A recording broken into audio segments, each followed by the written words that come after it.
Ótimo. Então, a aula de hoje, né, nós vamos falar sobre força de Lorentz e lei de Biot-Savart, né?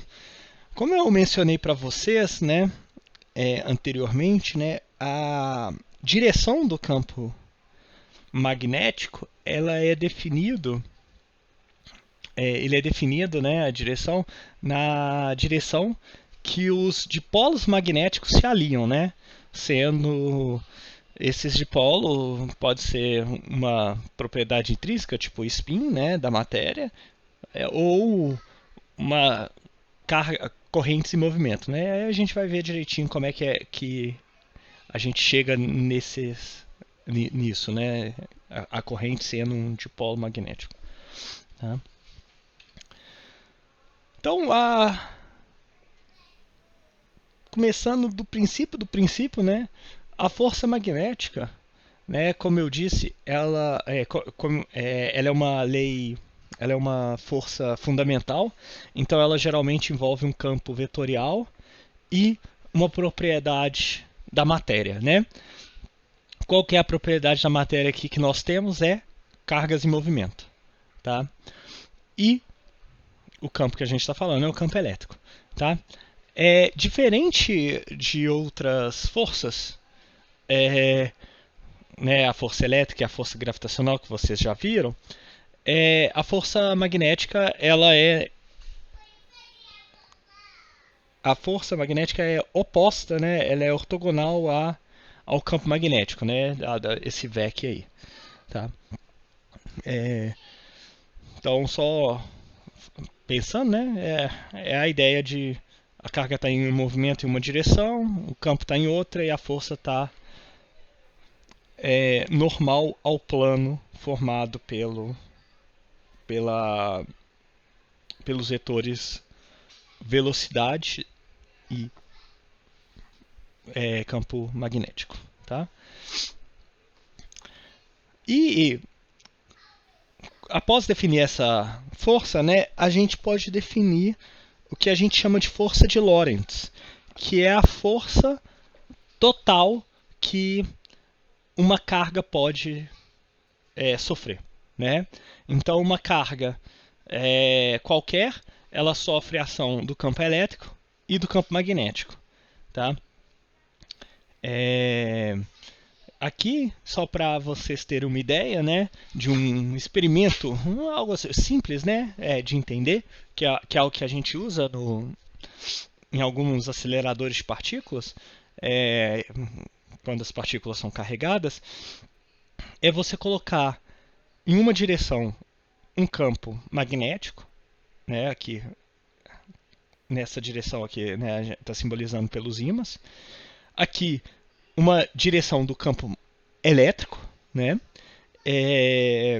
aqui simbolizado por essas placas paralelas, né, formando um capacitor. E aí uma partícula que passa por esse espaço, né, que tem o campo elétrico e o campo magnético, ela vai ser refletida, né, vai ser desviada, né? Como que ela vai ser desviada, né? A força elétrica, né, dado na direção do campo, como facilmente visto aqui, e a força magnética, né, ela é dada, igual eu disse para vocês, né, aqui nessa direção aqui. Deixa eu apontar. Nessa direção aqui, a gente tem o campo magnético, né? E nessa direção aqui tem a velocidade, né? Então, pensando aqui para dentro do slide, a gente tem o campo magnético, pro lado aqui, né? Para a direita, a gente tem a velocidade, e aí isso define um plano, a força vai estar normal a esse plano, né? Então aqui no caso, aí pode usar a regra da mão direita, né? E ver que a força está para cima, tá? Pensando em cargas positivas. A gente consegue então ter que, caso as forças forem iguais, né? A intensidade das forças forem iguais, a gente tem que a velocidade da a partícula não é desviada. Então a gente tem um seletor de velocidades, né, dado a razão aqui do A e do B. Eu estou igualando esses dois, né, e somando esses dois igualando a zero. Tá? Então a gente tem esse seletor. Isso pode ser usado para tanto cargas positivas quanto negativas. Veja que esse tipo de seletor também não depende do módulo da carga, né? O que vai mudar vai ser exatamente o quanto ela é desviada, né? Dependendo das forças aqui, mas não a qual velocidade vai ser selecionada. Tá bom? Alguma dúvida até então?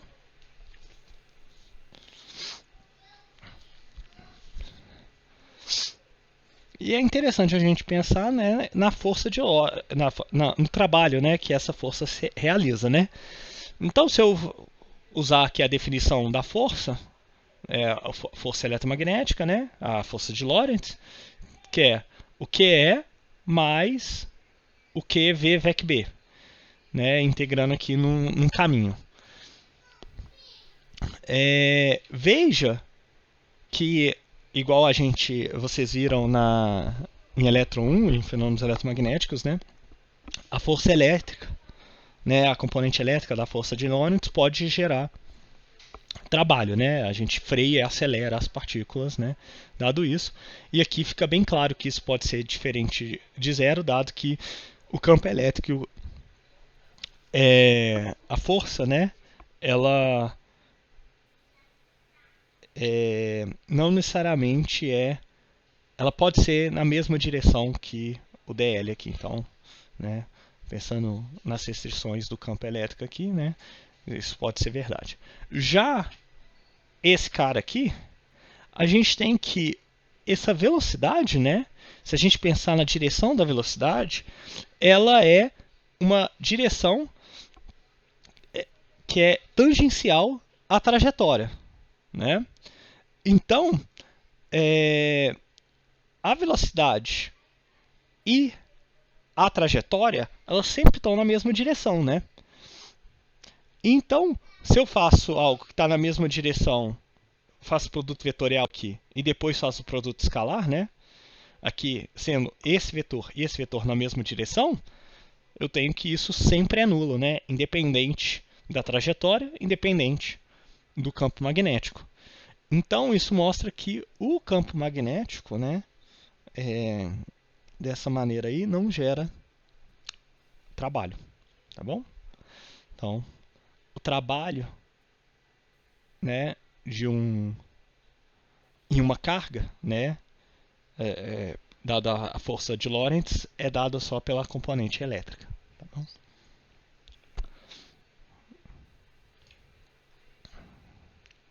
Mas geralmente, a gente não, em poucos casos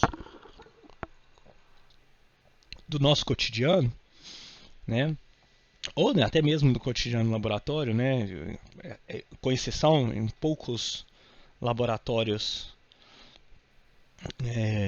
pontuais que trabalham com cargas elementares, com partículas elementares, né, a gente não está lidando com cargas, né, a gente está lidando com correntes, né.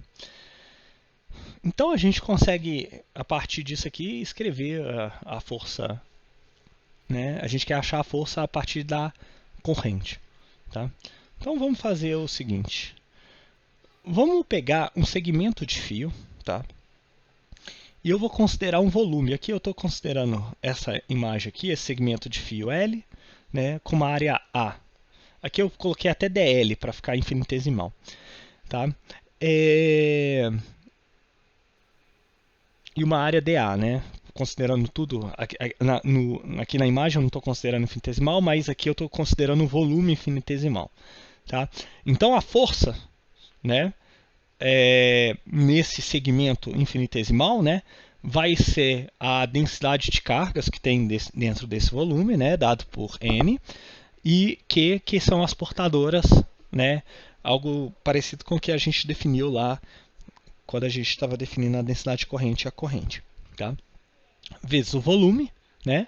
Isso aqui nos dá a carga. Então a única coisa que eu fiz foi substituir essa carga aqui, que era uma carga só, né? Eu estou pegando um voluminho que tem uma carga infinitesimal dq, e como que eu estou escrevendo essa carga, né? A densidade de cargas, assim, né? Vezes o volume.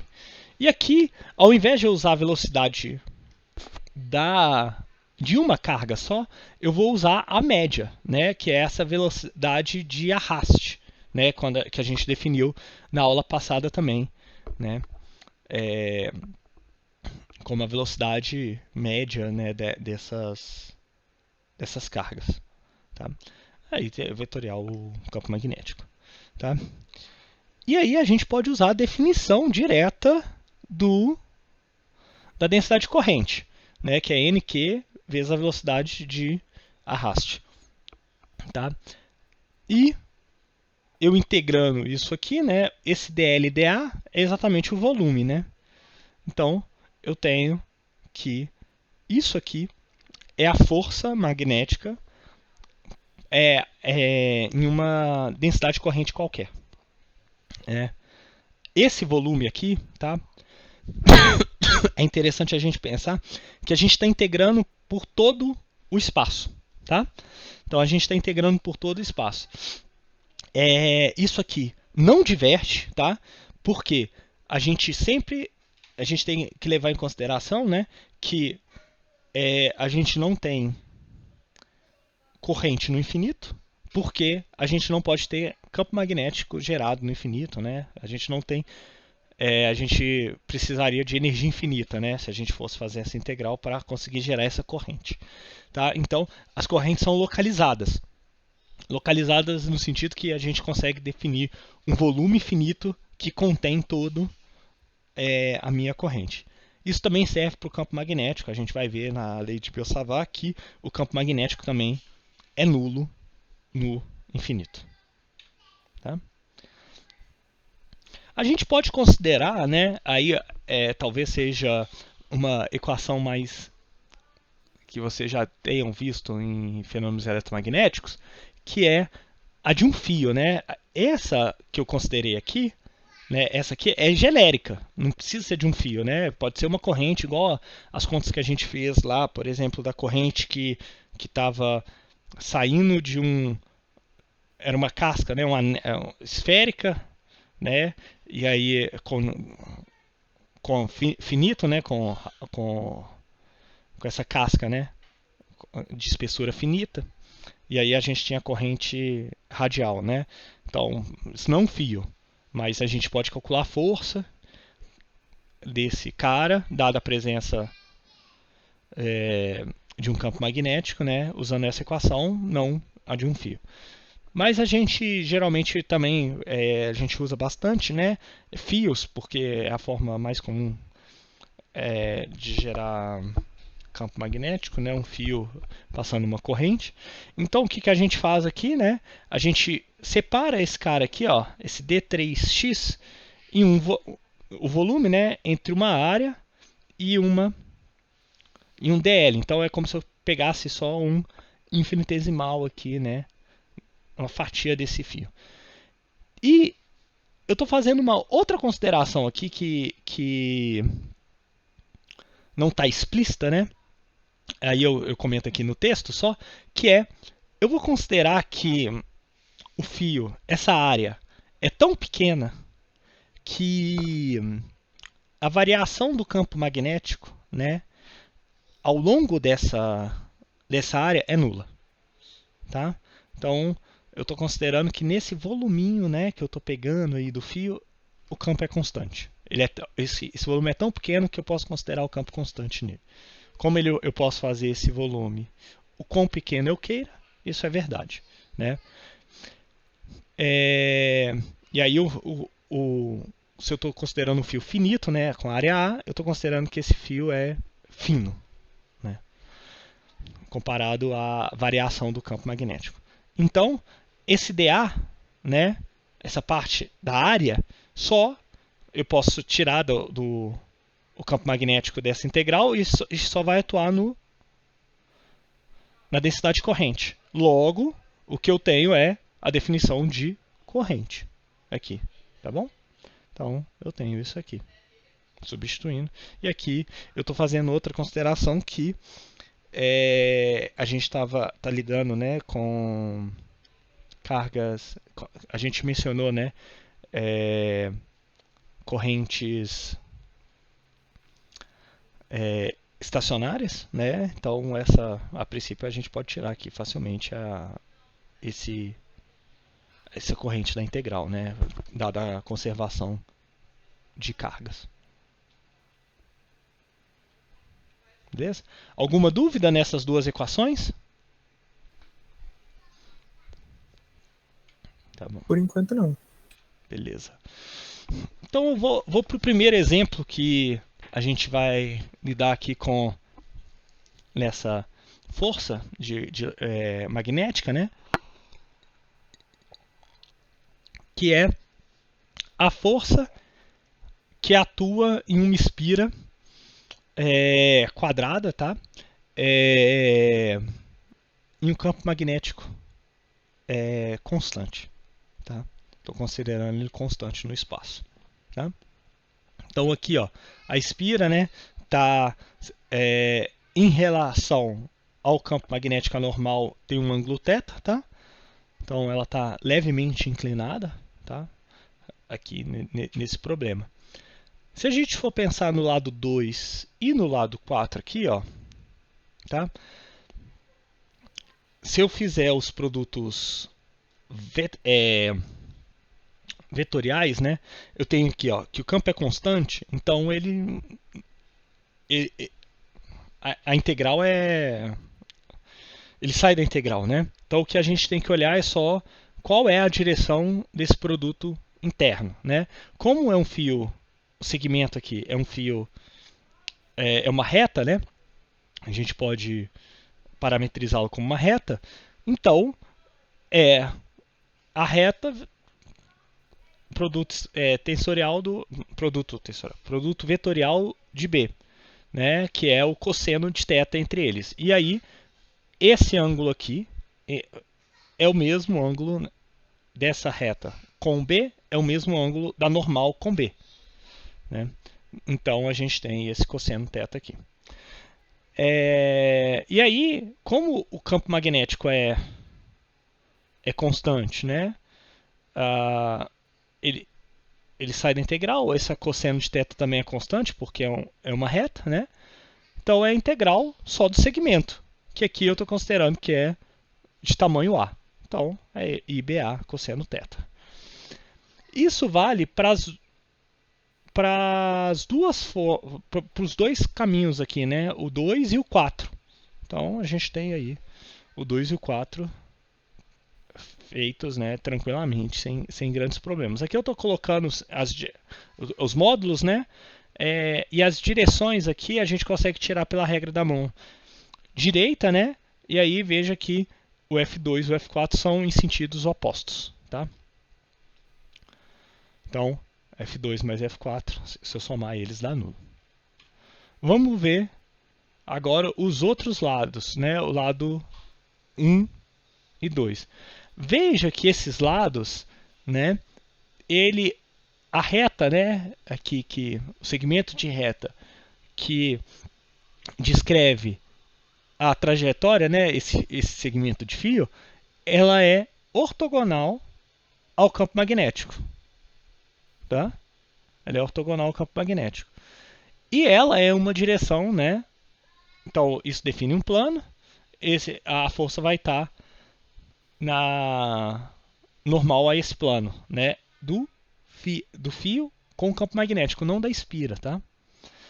Então, mesma coisa, né? O campo magnético é constante, ele não vai ser integrável. O que eu tenho que preocupar é só com o produto tensorial. Aqui eles têm um ângulo de 90 graus. Então, o cosseno de θ dá igual a 1. E a integral só sobra o dl, né? No caso o 1 e o 3. Então a gente tem que isso é IB, Bzinho sendo o tamanho aqui do fio, do segmento. Tá? Então F1 e F3 é igual a zero. Logo, eu tenho que a força total de uma espira dentro de um campo magnético uniforme é nulo, tá? A gente vai ver isso depois de outra forma, mas a gente mostra aqui que é nulo, tá?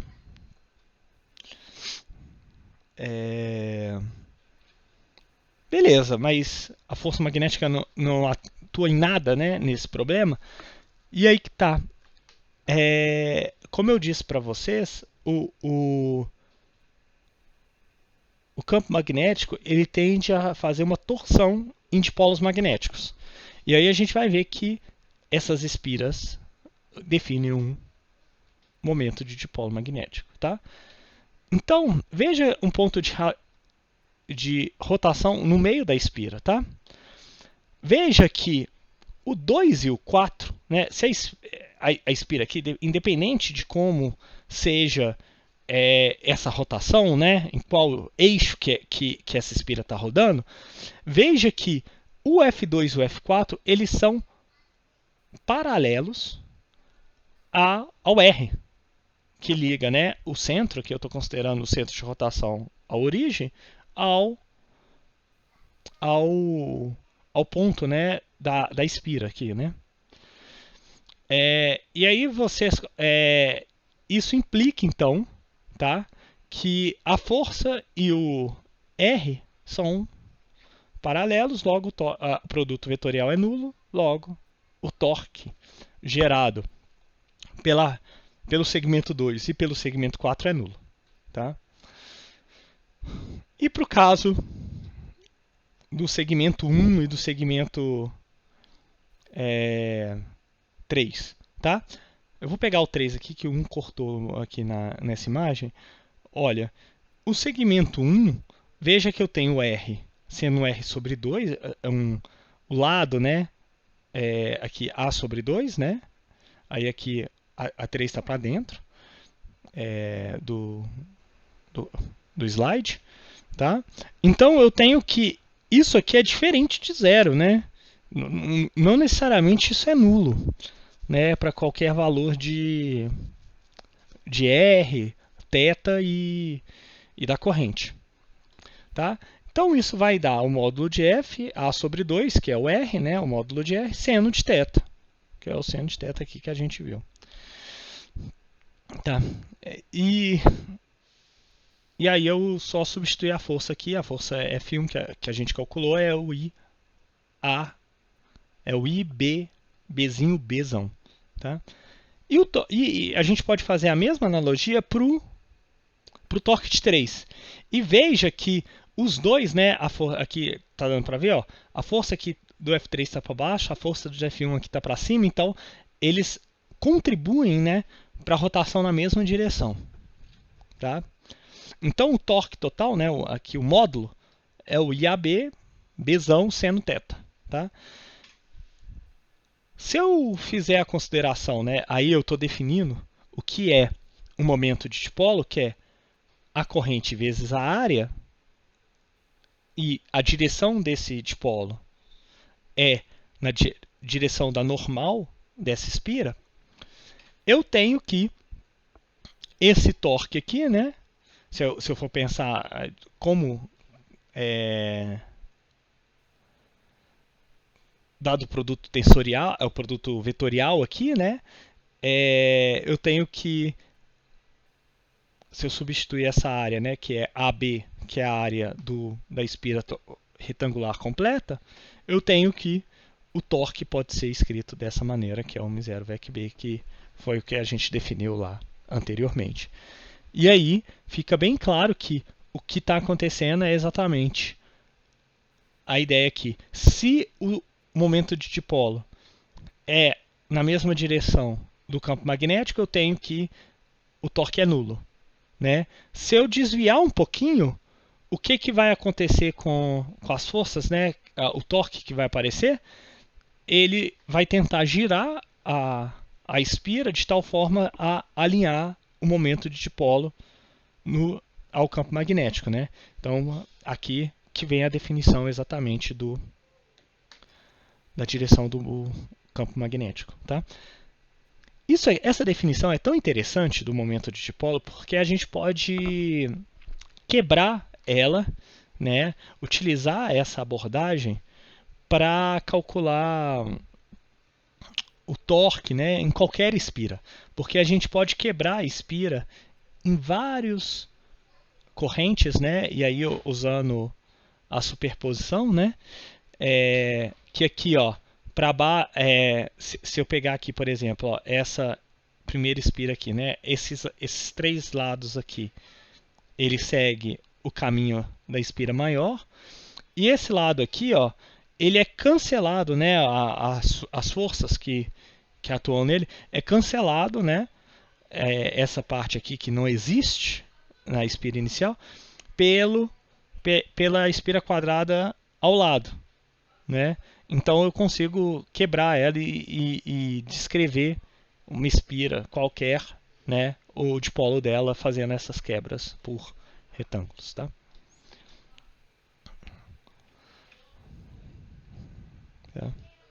Alguma dúvida aqui? Se não, então eu defini, né, como que o campo atua em cargas em movimento aqui nessa parte. E aqui a gente pode definir agora como que o campo magnético é gerado. É importante a gente sempre ressaltar que se uma propriedade física da matéria sofre a ação de um campo vetorial, necessariamente ele gera esse campo vetorial, tá? A gente vê isso com a massa, com a carga, e aqui o que a gente estava falando é quem sofre a ação do campo magnético são cargas e movimentos, logo, cargas e movimentos geram campo magnético. Tá bom? E aí a gente tem a lei de Biot-Savart, que é uma lei empírica, tá? Ela é uma lei empírica. A gente vai ver como é que matematicamente isso implica nas relações, né, das propriedades do campo magnético na aula que vem, tá? Mas aqui é uma lei empírica, tá? Então, ela é uma lei também do quadrado da distância, tá? Onde o campo magnético é gerado de tal maneira que ele é tipo circular, né, em volta dessa carga, né? Como se fosse circular em volta aqui da carga, tá? E aí, dado essa propriedade, né, é que a gente tem esse produto vetorial definindo o campo magnético. Uma das coisas que a gente pode analisar desculpa, é a intensidade da força, né? O quão forte é a força magnética se a gente comparar com a outra parte da força de Lorentz, que é o campo dado pelo campo elétrico, né? Então, se eu pegar duas cargas que estão a uma distância r e elas estão com velocidades opostas, tá? Aqui, né? A gente tem então que a força elétrica não depende da velocidade, é só da distância, né? E das cargas, né? Então eu tenho que a força entre elas é dado pela lei de Coulomb, tá? E a intensidade da força magnética, né? Aí já substituindo, né? QV VEC B, e aí o B eu vou substituir pela lei de Biot-Savart, né? μ0 sobre 4π, QV sobre R2, tá? Então eu estou pegando só os módulos aqui, tá? Então tem isso aqui. Se eu fizer a razão entre elas, tá? FB sobre EF, FB sobre FE, né? As cargas cancelam, R2 cancela, o 4π cancela, sobra só o V ao quadrado e o ε0 μ0, né? Aqui, dessa maneira. Esse cara aqui, ó, ε0 μ0, é exatamente a velocidade da luz, que a gente vai ver mais para frente, vocês viram em ótica, né? Então, essa é a velocidade da luz ao quadrado, né? Então, é V2 sobre C2. Isso implica, tá, que se a gente for pensar em intensidades, né, para que a intensidade da força magnética e da força elétrica sejam a mesma entre duas cargas, a velocidade entre as cargas, né, as duas cargas têm que estar viajando na velocidade da luz. Tá? Então, é essa a razão da intensidade. Né? Então, como a gente nunca consegue colocar uma partícula massiva para chegar na velocidade da luz, então necessariamente a força magnética sempre é nessa situação menos intensa que a força elétrica. Tá bom?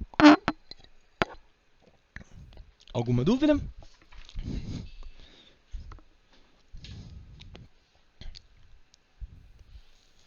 Beleza. A gente pode pensar, né, na força no campo magnético gerado por um segmento de fio. Tá? Então a gente vai considerar um segmento de fio. Aí a gente vai fazer as mesmas considerações. A gente vai considerar um dq pequenininho aqui, né, da corrente, dado que está em um volume, né, vezes não a velocidade de cada um dos constituintes, mas a velocidade arraste que a corrente tem. Então, aqui eu estou considerando, né, isso, dq, né, é a densidade de portadoras, a carga da portadora, a ADL. E aí a gente pode usar a definição de densidade de corrente, né, aqui, o que nos dá, né, o dq sobre um volume, né, aqui, esse n, lembra que é a quantidade de cargas pelo volume, aqui usando, eu só estou usando essa equação aqui, ó, tá? E, então, substituindo o IDL aqui, né, a definição, desculpa, o IDL eu substituí pela definição da densidade de corrente, né, que é o J vezes uma área, né, um dA. Então eu tenho que isso aqui é um dQVD. Então eu posso pegar isso aqui, esse aqui, e substituir pelo dQVD aqui, que eu vou ter isso aqui, né? E se eu estou pensando num segmento de fio, eu integro, né? O segmento de fio finito, eu integro, né, esse fio. Tá? Então eu tenho que o campo magnético gerado por uma corrente é dado por isso aqui. Né? Aí veja novamente que a gente mantém a estrutura de que a gente tem esse dl, que é a direção onde as cargas estão, né, a velocidade, né, a direção de velocidade, e o campo magnético ele é ao redor, né, ele é tipo circular desse segmento de fio. Tá bom? E aí tem um exemplo legal que a gente pode analisar que é bem interessante, que ele traz vários conceitos interessantes para a gente ver as propriedades da força magnética. Que é o seguinte, vamos considerar duas espiras, uma do lado da outra, e a gente quer calcular a força total entre elas. Tá? A força, por exemplo, que aqui é que 2 fazem 1, tá bom?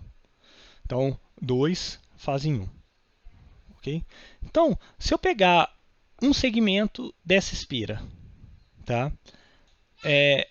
Pensar na distância entre as duas, que é x12, e o que atua em D, um segmento infinitesimal do fio da espira 1, dl1, eu tenho que a força, né, vai ser I1 dl vec B2.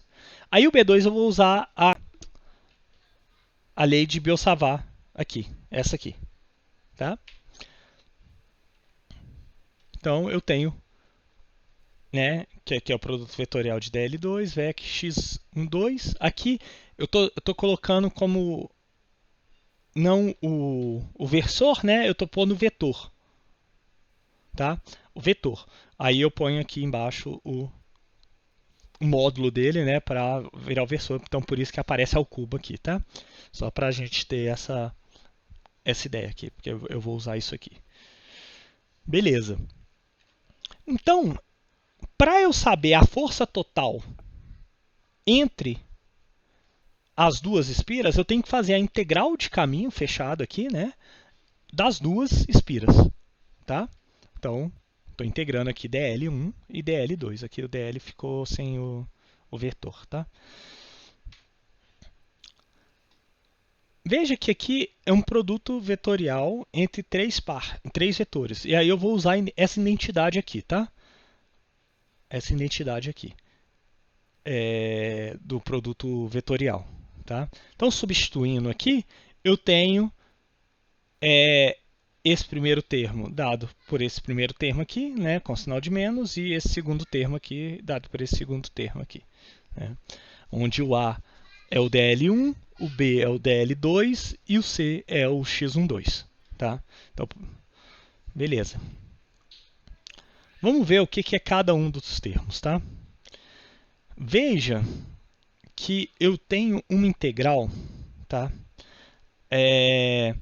Que é uma função aqui, ó. Se eu for pegar aqui, ó, eu integro a primeira, tá? Essa primeira integral vai dar um valor lá, tá?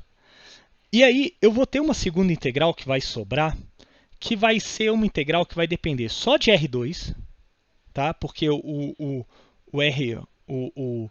R1, né, que seria, por exemplo, eu tenho a origem, eu estou calculando o R2 aqui e o R1 aqui, eu integrei em todo o R1, então não depende mais de R1, né? Essa dependência acabou. Então só tem a dependência R2. E aí eu tenho uma função R2, tá, integrada num caminho fechado. Isso aqui, tá, é sempre nulo, tá? Uma função escalar integrada aqui que depende só da distância, né? É uma função que depende só da distância, isso é sempre nulo, tá? Isso. Então, a gente tem que esse segundo termo aí é nulo, tá? Vamos para o primeiro termo. Esse primeiro termo, tá? Ele é um termo que a princípio eu não consigo dizer nada sobre ele, né? E para usar isso é uma conta extremamente difícil. Essas integrais de caminho conjuntas, tal, é muito difícil fazer, porque pensa como é que você parametriza o x12. A dificuldade que é de parametrizar o x12. Então por isso que essa equação aqui que eu estou mostrando para vocês não é muito usual, mas ela nos diz algo muito legal, que é que a terceira lei de Newton, mesmo as forças não sendo ligadas por uma reta, igual a gente, por exemplo, aqui não, não, eu não tenho. Né? As forças não são ligadas por uma reta. Pensa no seguinte: se a gente está falando aqui dessa força, né? Ela atua, né? Aproximando, né? Ela pode aproximar, tal. Ela tem um módulo diferente de zero. E se eu trocar todos os índices 1 para 2, eu tenho a mesma força, só que com sinal trocado, né? Por isso que eu deixei explícito o x12 aqui vetorial, né? Porque se você inverter as forças, você tem que o vetor é ao contrário, né? Então aparece menos x12. Mas o resto todo se mantém o mesmo. Então, mesmo a força magnética não sendo ligadas pelo mesmo eixo, tá? Igual a força elétrica, tal, ela ainda respeita a terceira lei de Newton, a lei da ação e reação, tá bom? Alguma dúvida aqui?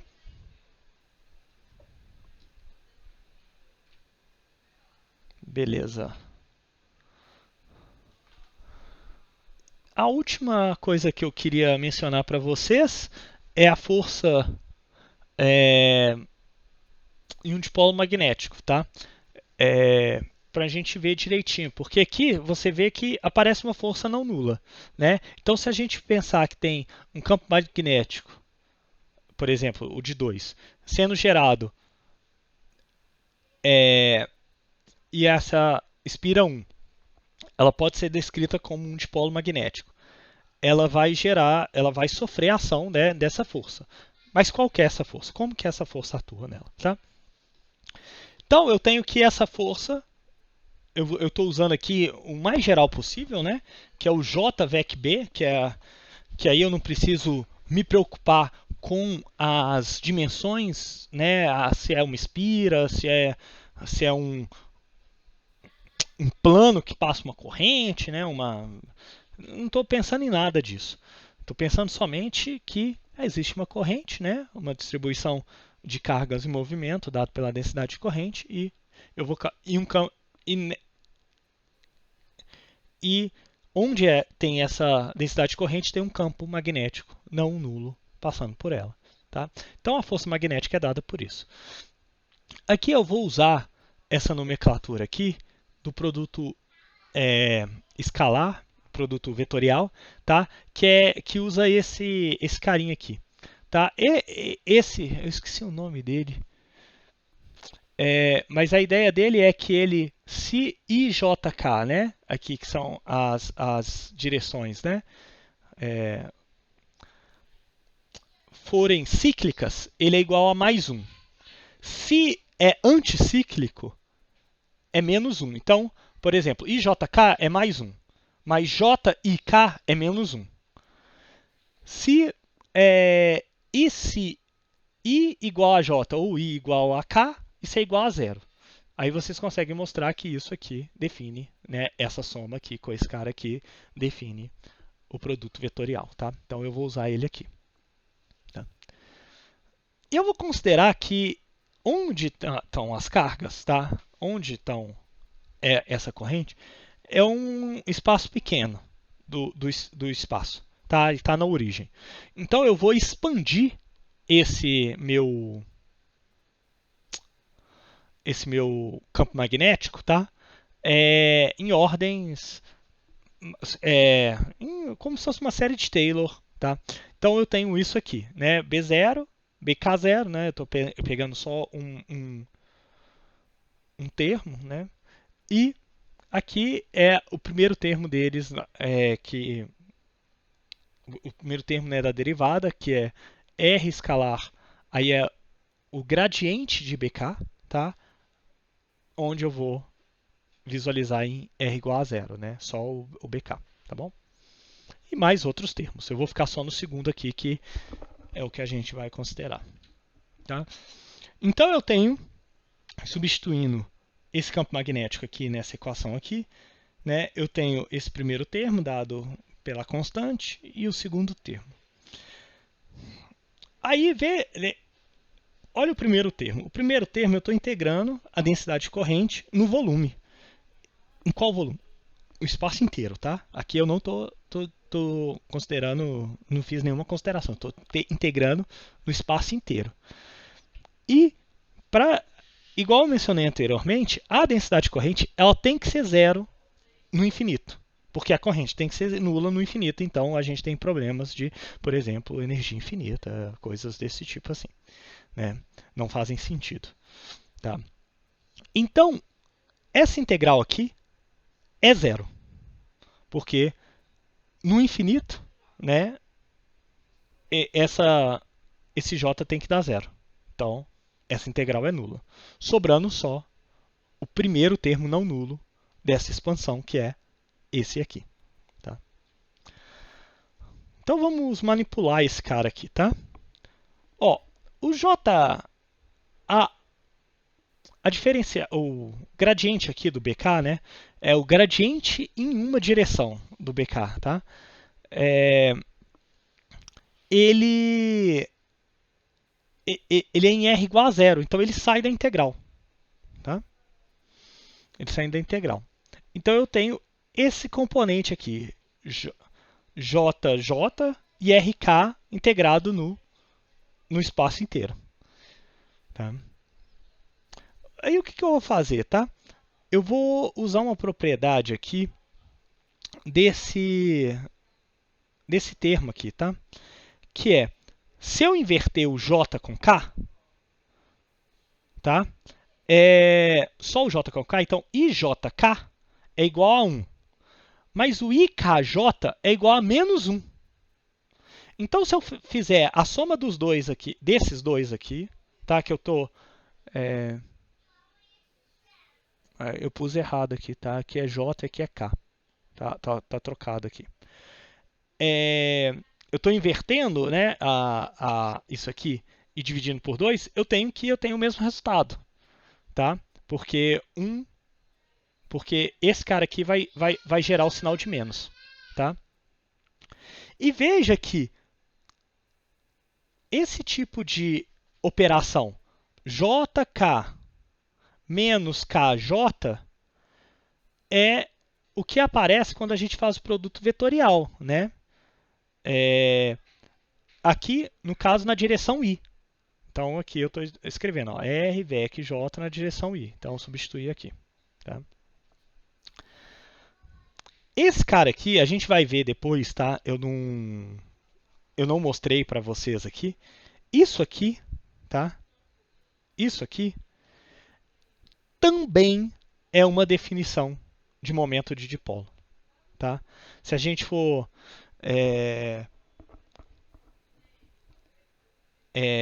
do dipolo magnético, tá? A gente vai ver isso na próxima aula. Essa eu usei aqui, mas a gente vai ver isso direitinho na próxima aula, tá? Então eu estou substituindo essa integral toda aqui, ó, por mi, tá?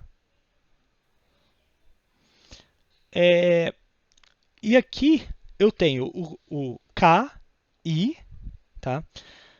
Aí aqui vem um pulo do gato, tá? Que é o seguinte: todo o BK aqui, ele tá... Eu estou atuando ele, né, em todas as componentes do...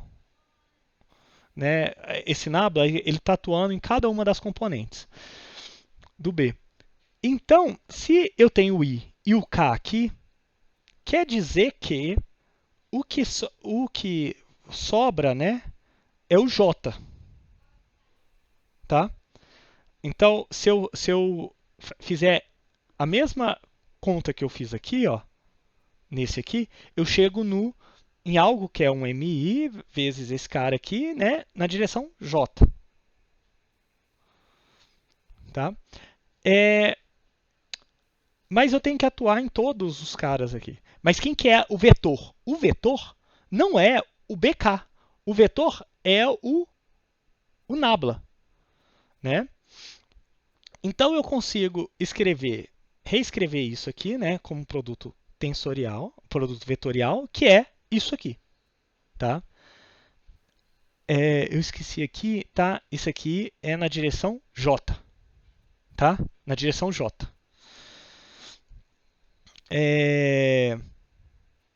Então eu tenho isso aqui na direção J, tensor isso aqui na direção K. Então isso quer dizer que esse cara aqui, ó, esse termo que está dentro dos colchetes, tensor vetorial, esse termo, o B, vai me dar exatamente o meu problema. Aqui, ó, o meu produto tensorial, produto vetorial, tá? Com esse IJK, tá? Então eu tenho esse termo aqui. Aí eu uso a propriedade agora do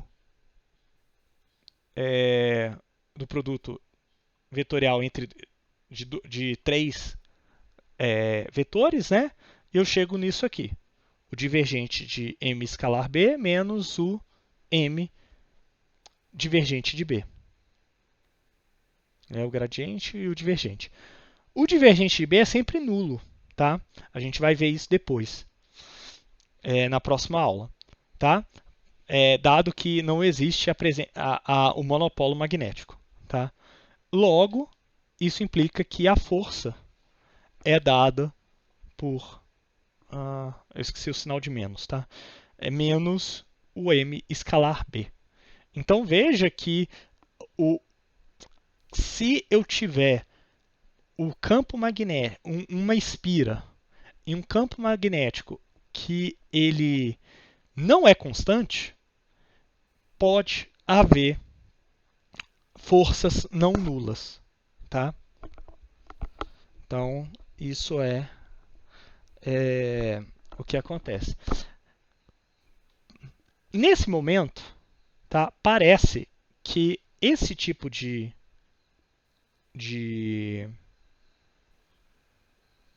força pode gerar trabalho não nulo, tá? Mas isso não é verdade. A gente vai ver isso só quando a gente estiver estudando lei de Faraday, tá? Que o campo magnético ele é um ótimo campo, né? É um ótimo uso, né? A aplicação dele é exatamente para conversão de forças, né? Conversão de energia.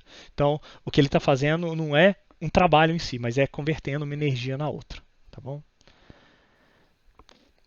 É... Alguma dúvida? Se não, pessoal, é isso. A aula de hoje.